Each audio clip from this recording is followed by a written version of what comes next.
This bill has now been called merely a toothless scare tactic by these three representatives from Hialeah. I actually used to live in Hialeah for a short time. It's very heavily Latino.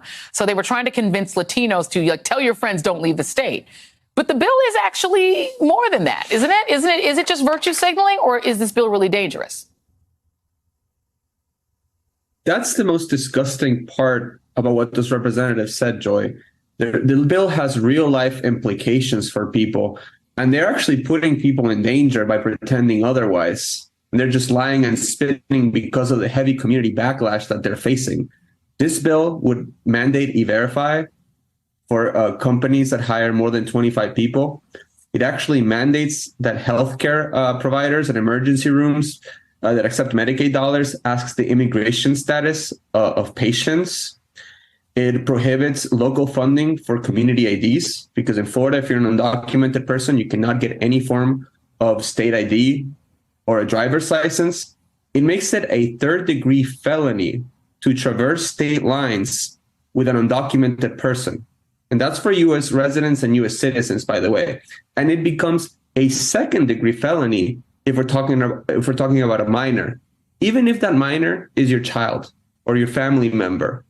And there's so many other provisions. This is a huge bill with huge implications. And you heard it on the video. Their intent is to dissuade people from coming into Florida by making their lives a living hell. It's cruel, it's inhumane, and it's not in the spirit of Florida. We're supposed to be a welcoming community in this state.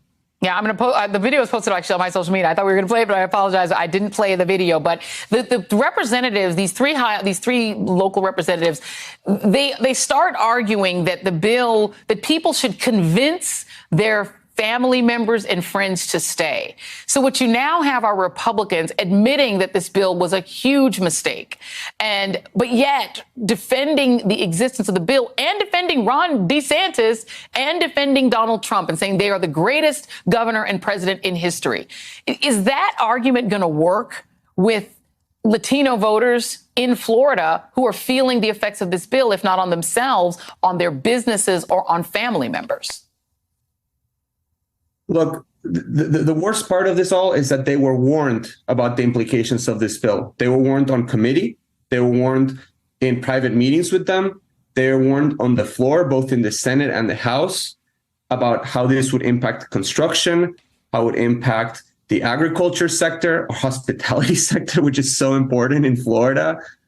And they just disregarded it, because this bill serves the political ambitions of the governor who's running for president and needs to posture as the most anti-immigrant candidate as he debates Donald Trump. What I can tell you is what immigrants in the state need is they need relief.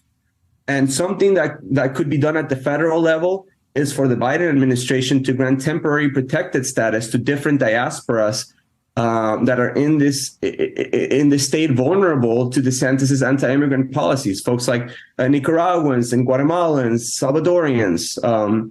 So we need relief because we are under extreme attack by an out-of-control state government.